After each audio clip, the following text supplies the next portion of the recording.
I see so many people here. I went out and spoke to the big overflow crowd out there. There are a couple, like 3 seats up here if somebody wants to sit on them. Oh, wait a minute, there's one of them.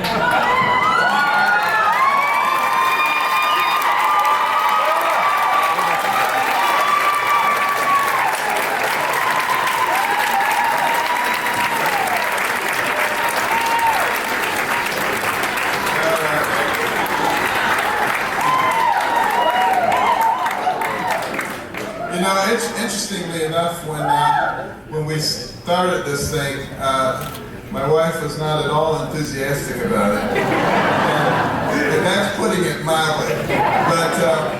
But then we had 2 little granddaughters, and then she looked in their faces, and she said, "How can we not do this? Because they're not going to have a future at the rate that we were going." You know, we live in such an amazing nation. You know, you think about people who say that this is not an exceptional nation, they don't know what they're talking about. Think about this, 100 years, 500 years, 1,000 years, 5,000 years before America came on the scene, people did things exactly the same way. Chop down the corn or the wheat, bundle it up, put it on their wagon, hitch up the horses, go into town, sell it. Within 200 years of the advent of America, men were walking on the moon. It changed the fundamental trajectory of mankind. Is the most exceptional nation the world has ever known. Anybody who denies that is denying reality. But it means that we need to preserve that exceptionalism. We don't need to try to be like everybody else. You know, there is such a thing as the American way. There is such a thing as the American dream. Does anybody else have a dream? Yeah. Nobody else has a dream. In other countries they have a nightmare, but nobody else has a dream. And that's why we don't have to try to be like them. We need to be like us. You know? And for me, it was such an incredible land of dreams. I wanted to be a doctor. There was nothing else that really interested me, even as a very young person. Skip right over policemen and firemen. I just want to be a doctor. I love going to the doctor's office, which tells you I was a strange kid. I mean, I would gladly sacrifice a shot just to smell the alcohol swabs. If I could put the stethoscope on, oh my goodness, and anybody who had a heart that wanted to be listened to, I was right there with it. I was ready to listen. But you know, you probably wouldn't have thought that I was going to be a doctor if you had seen me. Because I was a horrible student. You know, we lived in poverty, and you know, my mother was very concerned about my academic performance or lack thereof. And my brother was also doing poorly. And she didn't know what to do. She had a very good education herself.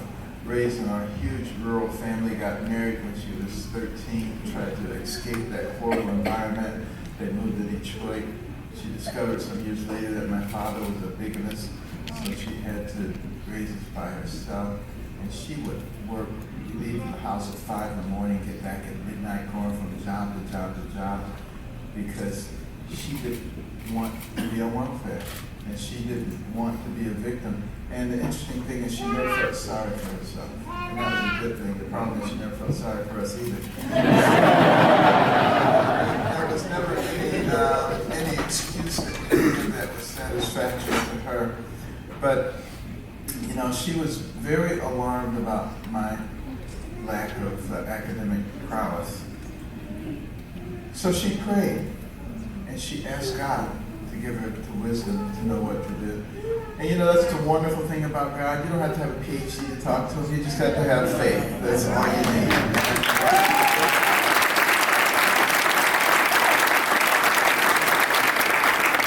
And she had faith that he would give her the wisdom, and he did.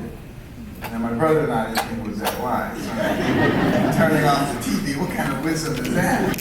Making us read 2 books apiece from the Detroit Public Library to submit to her written book reports that she couldn't read. But we didn't know that. And, you know, people are always saying, why did you read the books? Your mother was always out working. She would have known if you hadn't read it, believe me. And back in those days, you had to do what your parents told you. You know, there was no social psychologist saying, let the kid express themselves. So, but, you know, as I started reading those books, I started reading about people. I started reading about scientists, doctors, explorers, philosophers, all kinds of successful people. And I began to understand that the person who has the most to do with what happens to you in life is you. It's not somebody else. And it's not the environment. And you don't have to be a victim unless you choose to be a victim. And I used to hate being poor. You know, poverty bothered me a lot until I started reading about these people. And then I realized that poverty was only temporary. That I could change that. And once I knew I could change it, it didn't bother me at all to be poor. And you know, it was an attitude change, and that is so vitally important because that's what America is about. It's about having the possibilities of doing things. Doesn't mean that anybody gives you anything except the opportunity to be able to climb the ladder. And you know, this is interesting because a lot of people, particularly in the left wing, they say Carson is a hypocrite because he grew up poor and he must have had some government help. And now he wants to withdraw all the government aid programs, all the safety nets, which is a bunch of lies, of course. They love to tell lies because they're always trying to drive wedges between people. And I thought it was very interesting this week when, you know, I said that I don't think President Obama had the typical experience of an African American growing up. Right. And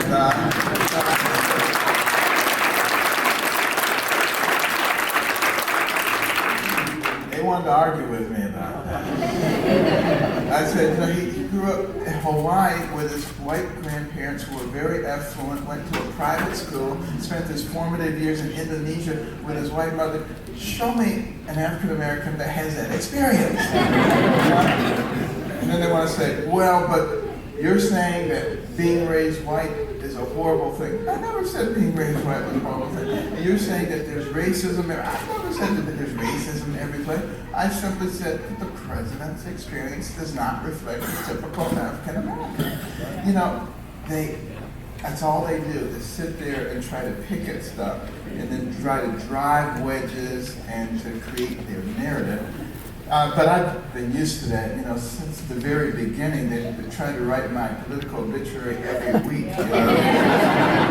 Anything that comes up, you might see something, and Carson said this, and Carson said that. Oh my goodness, it's kind of funny. I'm the first person in history to have 4 separate Saturday Night Live segments.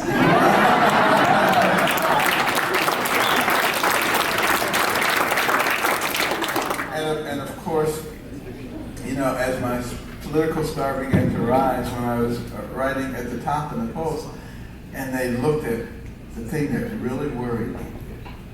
They looked at my head-to-head against Hillary. And I mean, it wasn't even close, just blowing her out of the water. They said, we have got to get rid of this guy. So they couldn't find any scandals. So they said, well, let's make people question, you know, the veracity of his biography. He couldn't possibly have had a temper like that because he's such a nice guy now. So obviously that was all made up. So they go back and they interview people in my hometown who knew me after I got rid of the temper. And they said, see, they didn't know about it, so clearly he's not like that. And finally, you know, an article showed up in Parade magazine from 1997 where they interviewed my mother, and she talked all about my temper. And they said, all right, well, we won't talk about that anymore. And then there was a West Point story, and they said, well, General Westmoreland wasn't in Detroit in May. Well, it turns out he was there in February for a Congressional Medal of Honor dinner, which I was invited to went to and had a chance to eat. But once the actual data was discovered, and they knew that he in fact had been there at that time, well, we won't talk about that anymore. And then there was the Yale story about my honesty, and they said we can't find any evidence of that. BuzzFeed, of all people, found the article. So virtually every lie that they tell has been obliterated. Do they ever come back and say that? No. You know, they just try to destroy it. And then they say, well, he's got no foreign policy knowledge, no experience. Well, 2 weeks ago, I was at a foreign policy summit, prosperity, peace, and security in Gaffney, South Carolina. 1 full hour on the foreign relation challenges of America. And, you know, there were much more media than there is back there now, wall to wall. There was only one article that I saw that came out of that, and it was saying they were flabbergasted with my depth of knowledge of foreign policy. The rest of them said nothing.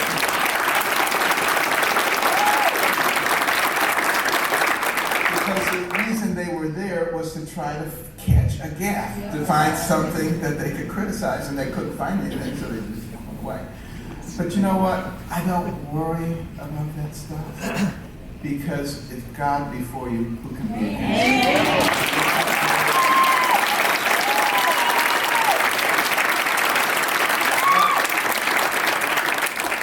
But it does mean we have to put our best foot forward, and we have to do our best, and then let God do the rest. And that's really the key. But back to what I was talking about. You know, the left says Carson wants to obliterate all of these programs. It's just the opposite. What I want to do is create ladders of opportunity so people can climb out of a state of dependency and become part of the fabric and strength of America. Yeah. That's what America is.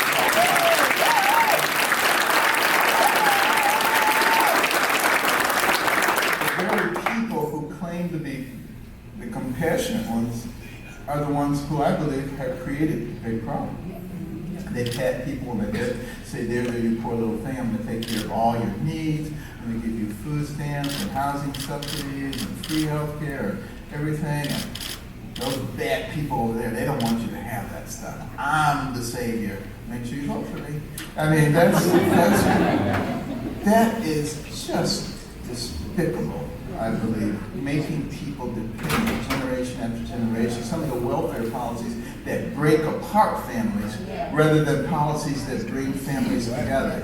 And that's the number one cause of poverty, is broken families. So, you know, these are all things that I think we need to address as a nation, and we can address. Because what we have to understand is we only have 330 million people. China has 1.4 billion people. India has 1.1 billion people. And that means we have to develop all of our people if we're going to be able to be competitive into the future. And that's not going to happen unless we begin to change some of our policies. You know, we need to have educational policies that really work. You know, when you look at people who apply to the military, you know, 71% of people between ages of 17 and 24 are rejected. 71% for mental, physical, or educational reasons, the most prominent of those being educational reasons. So you see, this is a matter of national security that we're dealing with. And we have to have the right kind of education, we have to have school choice, and we don't need Common Core. Common Core out the door.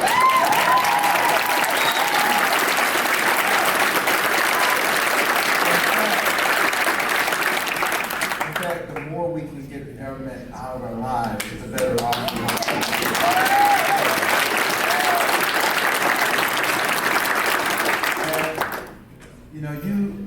I just want to tick off some of the things that the government is doing to us right now. You know, they are destroying the American dream.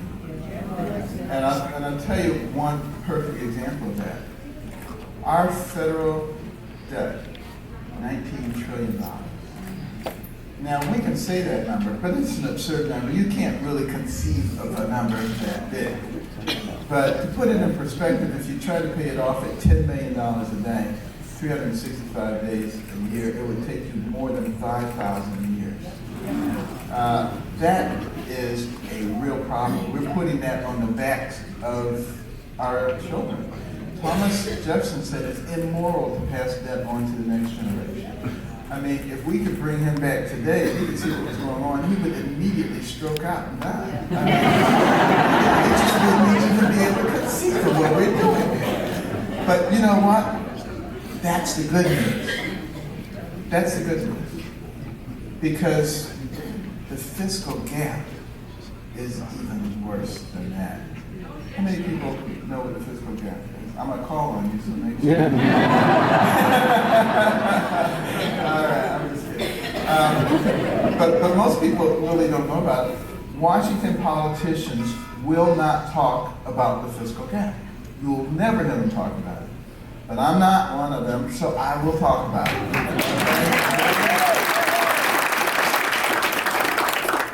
What it is the unfunded liabilities that we owe as a nation.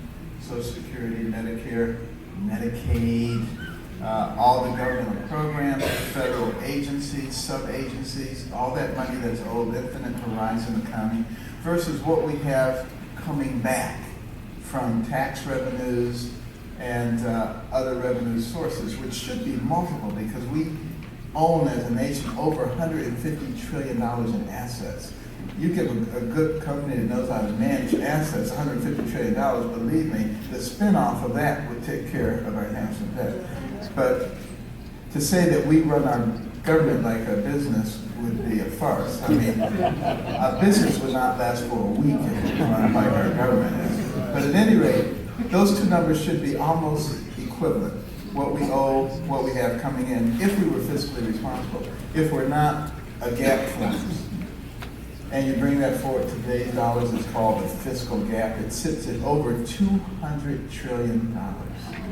It is mind-boggling to even think about it. If somebody came along today and they said, we got a gift for you, United States. Here is a check for $19 trillion to pay off your national debt. And some people will be dancing in the streets. We wouldn't even be close to being out of trouble. That's what people don't know. And that's why it is so important for us to disseminate the right kind of information so that we don't keep going down the same pathway, the exact same pathway that we've been going down. We paint it a little differently, call it something different, but it's all the same. It's the same stuff.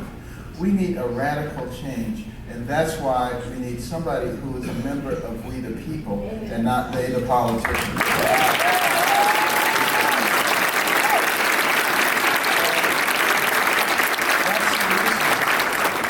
That's the reason that I absolutely refuse to accept money from special interest groups and billionaires who want to influence.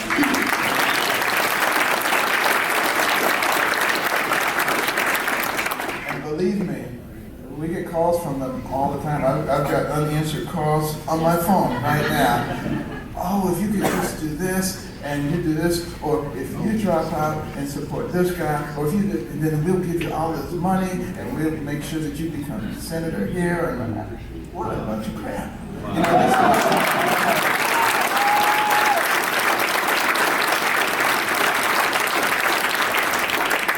I mean, this is about saving our nation.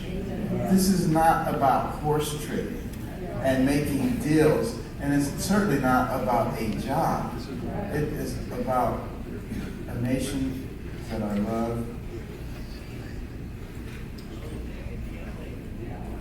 because it's been so good to me.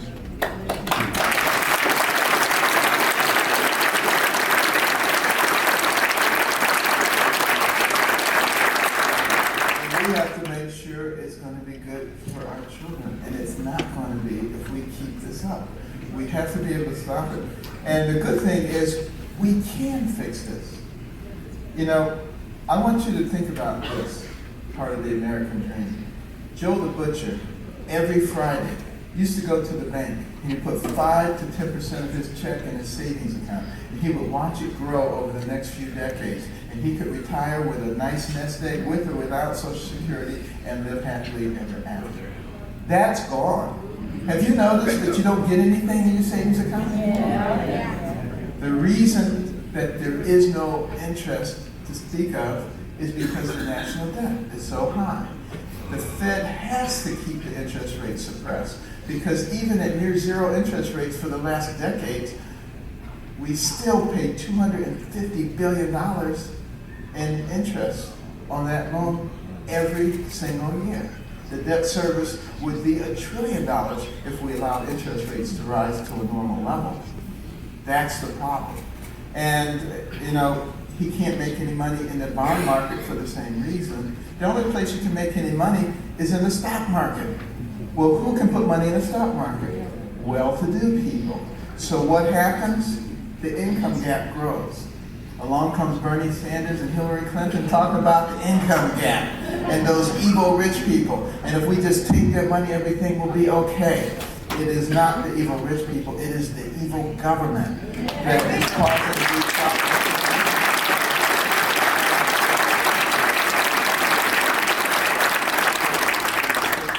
And the government needs to be trimmed.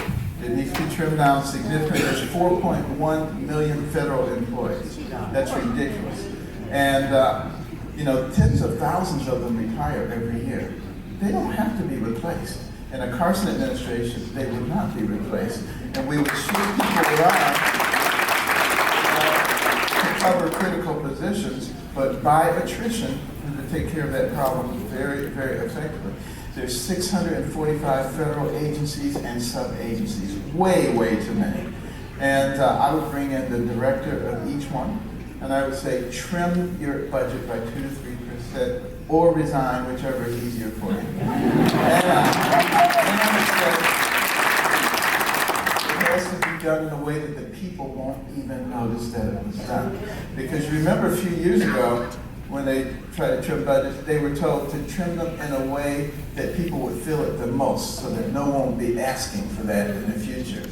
What a bunch of garbage. This is not effective governing. And this is what's been going on, and I'm sorry to say it's been going on with both Republicans and Democrats. These are issues that affect all of us. So obviously what we need to do is drive that debt back down. How do we drive that debt down? Well, we make the appropriate cuts in government, but also we have to get that economic engine roaring again. And all we have to do is unfetter it with all these ridiculous regulations. There's a gazillion regulations. Just to give you an example, the employer mandate. It used to be when you started a new business, you were so proud. You called your mom. Mom, I started a new business. I got 10 employees. The next year you had 20, then 30, then 40. Better stop. Don't want to hit 50 and have that kick in and take all your profits away. That is the very backbone of the economy, small business in America. And when we stifle it with our stupid regulations, of course we're going to have chronically depressed economy. That's infantile in terms of understanding, and yet our government doesn't seem to understand it. If they do understand it, then it must be that they want our economy to do poorly. I'm not sure which one of those two things is actually going on. But we also need to fix our tax code. We have the most ridiculous tax code.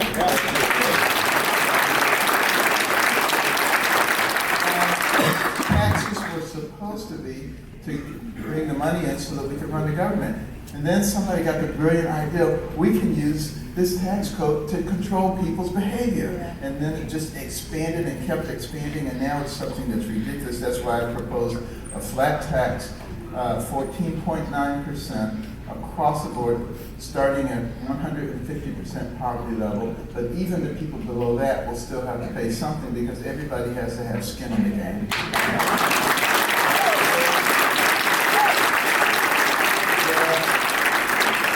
No deductions, no loopholes, no shelters, no anything that people can, screw around with and somehow take advantage of. Everybody has to have the same.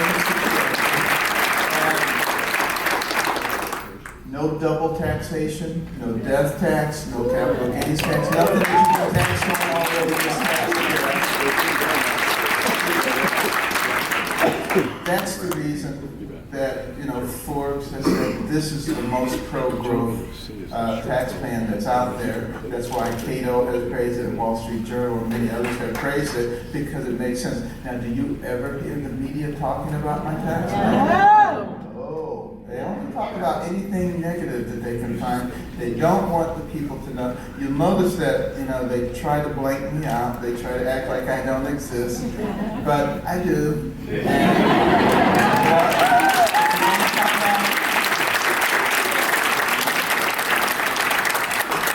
you really want to read some good policy, go to bencarson.com. Some people say about the tax plan, but that's no fair, because the rich, they still have a lot of money left. I base it on the Bible, on tithing. The left likes to make fun of that, but I think the Bible's a pretty good book, and I think God's a pretty fair guy. He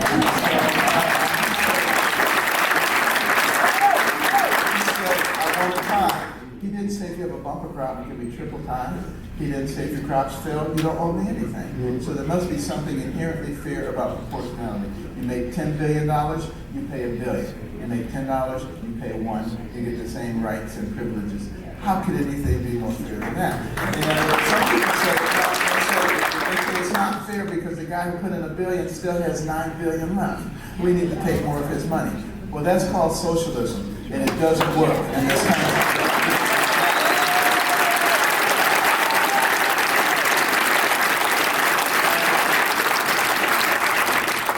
Margaret Thatcher had the best description of socialism. She said, it's a great system until you run out of other people's money. And that's exactly what's going to happen. But, if we fix our tax code and we get rid of the unnecessary regulations, the economy will explode. There will be all that trillions of dollars sitting on the sideline will come back in. There'll be plenty of jobs. You look at manufacturing, small manufacturers, the average cost per employee, the regulatory cost is $34,000 a year. How are they supposed to compete with other nations? This is the stuff that we have to deal with. We can deal with this stuff very quickly and get things moving. And in the Carson administration, one of the first things I would do is tell Congress, I'm not signing anything that borrows from the next generation. It's just not happening.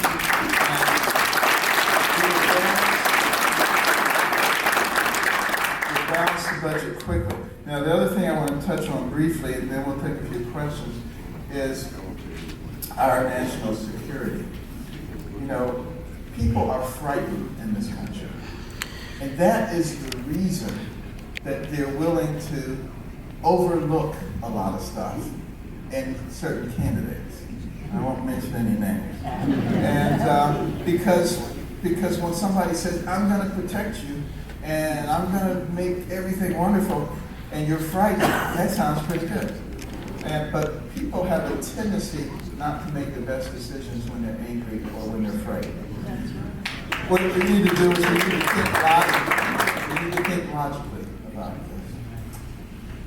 Radical Islamic jihadists, they want to destroy us.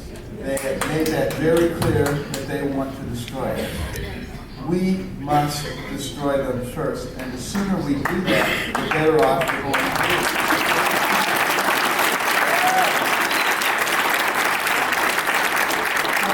The question is, how do we destroy them?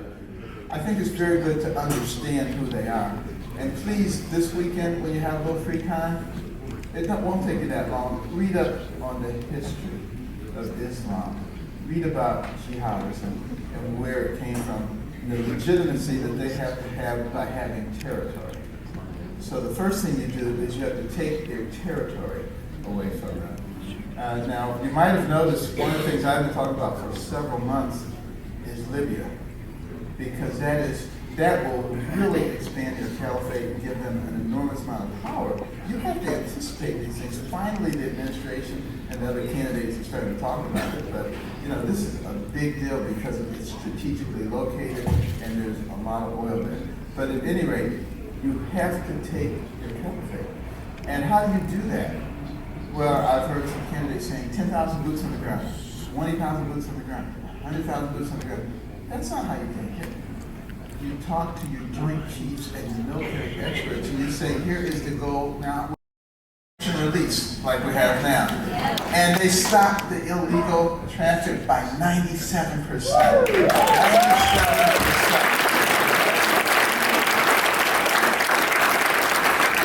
That was before the current Justice Department decided that that was too effective and they went in and dismantled the program. But you do that same thing across all 9 sectors, and it wouldn't take that long to do. It wouldn't be that expensive. And you stop that, you add in motion detectors and drones for early detection. Some people say they'll just dig a tunnel underneath. No, they won't, because we have radar equipment that will show whether that's happening. So we can stop it. And then you also, you have to look at their internet trafficking here, the terrorists. You have to follow it wherever it goes, and you have to be willing to execute what needs to be done. We can't be worried about political correctness and somebody calling us Islamophobic. And then, destroy their servers if necessary. Cyber attack, do whatever you need. Some people say that's dirty, but they're dirty people, so we can use dirty attack. That's not a problem. And then, the president's solution is we take the guns away from our people. After San Bernardino and the Paris attack, we limit the guns for our people. That solves the problem. Are you kidding me? What the government should be doing is offering free gun safety classes for all Americans.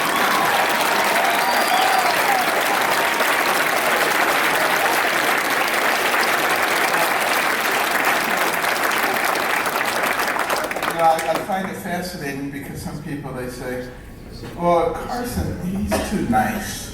He can't possibly take care of these issues with terrorists and stuff like that. And he's weak because he never yells and shouts. Let me tell you a secret.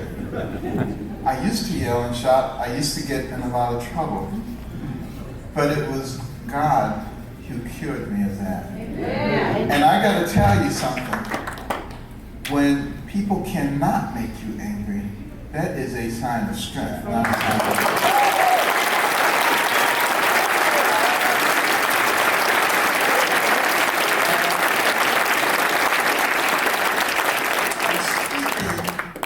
Speaking of God, we have to get over this phobia that has been incited by the secular progressives about God. And they want you to think that, you're not supposed to talk about God in public. And somehow that offends them. And they're offended if they see a cross. And they're offended if they see a crash scene. Well, you know what? Just let them be offended. I don't have a problem with them being offended. But they don't get to impinge upon our rights of freedom of expression.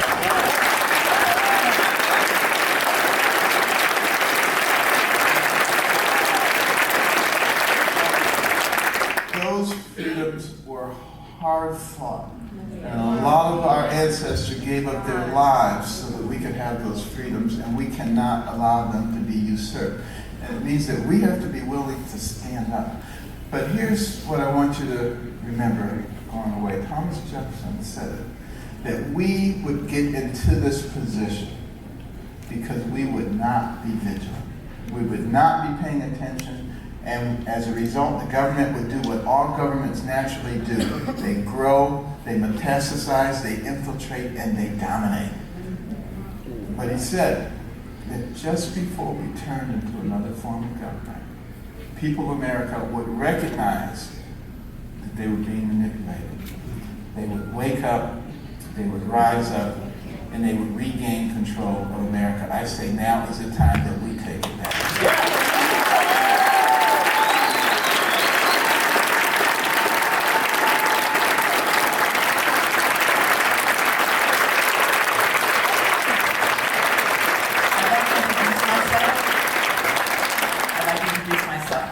Carson, and I approve this message. We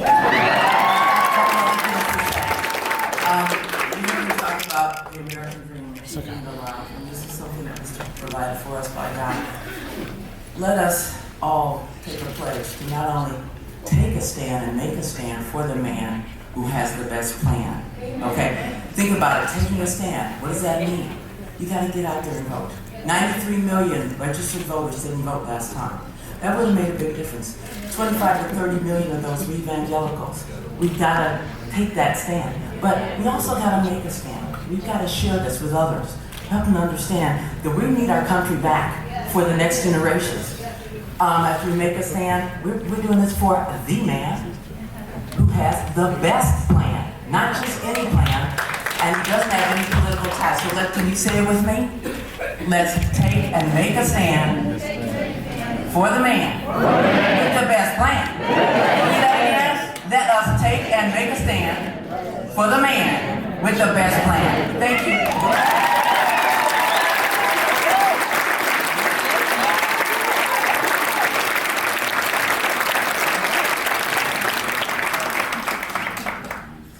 Well, first of all, I want to thank all of you guys for coming out.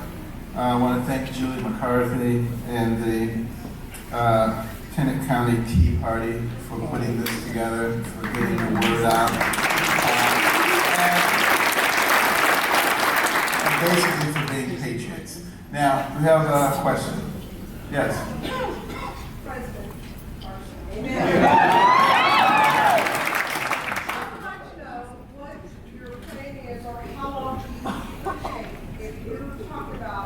Us being able to secure borders and also looking at securing Libya for the reasons of the oil field and ISIL and stuff. How long would it take, because I know from history, having been a history major, that we started downsizing our military for quite a few years and have a lot of military in our family. So how long do you think it would take that we don't have to send our reserves out of country, since our reserves are supposed to be here to take care of our homeland? Absolutely. Well, you know, in the past, we've generally spent about 4% of GDP on the military. We're down now to 3.4% when the world is more dangerous than ever. So we naturally need to get that back up to at least 4% right away, because, you know, we've got to get our nuclear arsenal back up to speed. The Navy is at its smallest size since 1917, and the Air Force since 1940. The personnel is being gutted by the sequester. All these things are happening. You know, sealing the border less than a year, and getting back up to speed in the military, I think we could do it in less than a year also. But let me just say this. If I were in charge of America, and I was trying to destroy it from the inside, I'll tell you what I would do. I would drive wedges between all the people. I would have a war on women, race wars, age wars, income wars, religious wars. I have a war on everything. I have Republicans hating Democrats, Democrats hating Republicans. Everybody hate each other. And then I would destroy the financial foundation by driving the debt to unimaginable levels. I would invite people in here from other countries, put them on all kinds of benefits. I would have the people in this country on all kinds of benefits, SSI, food stamps. I would be giving people free telephones. I would be telling people you can go to college for free. I could just have everybody dependent and drive that thing to the sky. I would destroy the military, like the things that I've just described. I would tell the veterans that they were the most wonderful people in the world, but I would do nothing for them, so that 22 of them were committing suicide every day. I would do nothing to fix the vital infrastructure like the electric grid, leaving us extremely vulnerable to cyber attacks, to electromagnetic pulses. And I would abandon the space program, knowing that with all the innovations that came out of there that kept us leagues ahead of everybody else in the military, that gave us conveniences like your cell phone, and in the future, he who controls space will control the earth. So that's what I would do if I was in charge and I was trying to destroy America. Any resemblance to what's going on, I'm sure is coincidental. Doesn't that give you an impression of why it is so important for each one of us to get involved and get everybody in our sphere of influence involved. We cannot afford to have another progressive in there who'll get 2 to 4 Supreme Court picks and will fundamentally change America. It is up to us.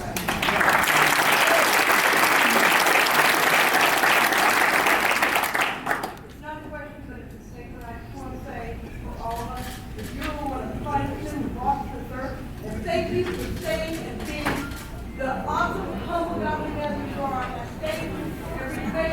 We praise God's name. Thank you.